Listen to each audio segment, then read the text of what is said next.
அஸ்ஸலாமு அலைக்கும். கதிஜாவின் உலகத்திற்கு உங்களை வரவேற்கிறேன். இந்த கத்திரி தான் வச்சுருக்கேன்.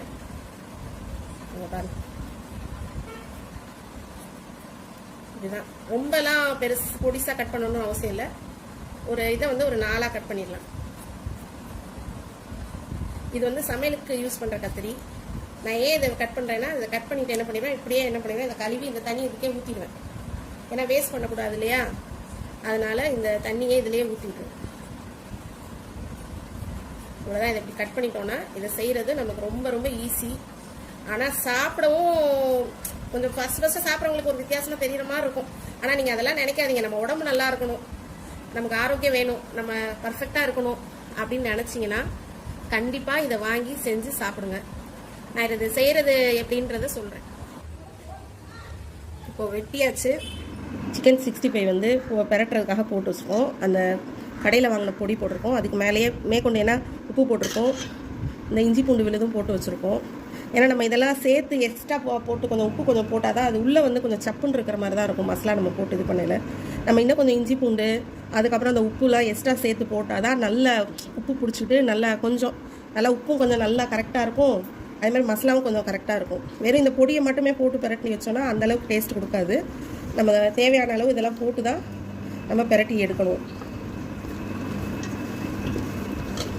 சிக்கன் 65 நம்ம இதே மாதிரி தான் பெரட்டி எடுக்கணும்.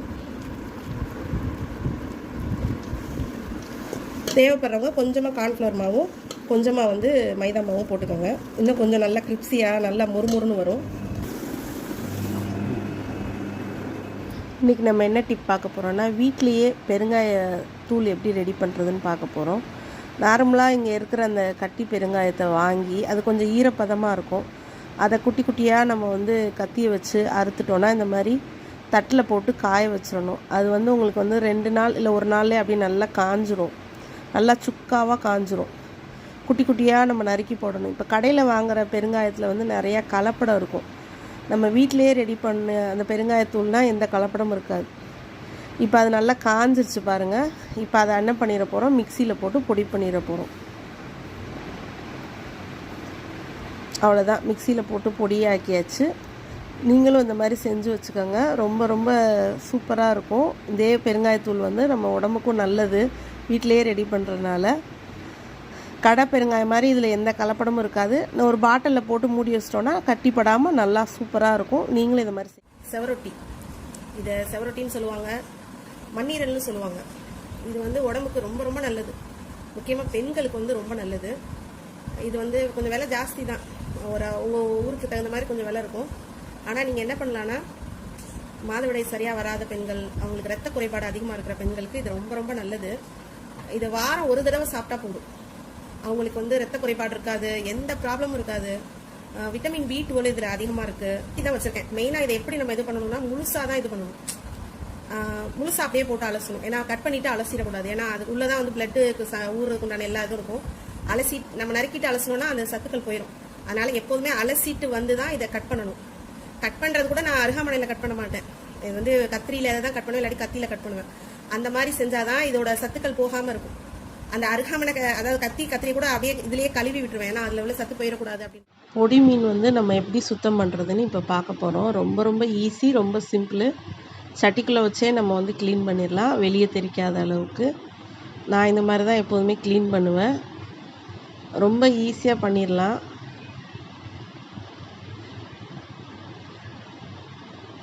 இப்படி பண்ணும்போது நம்ம அந்த கத்தி விட்டு அந்த குடல்லாம் நீட்டாக எடுத்துடலாம்.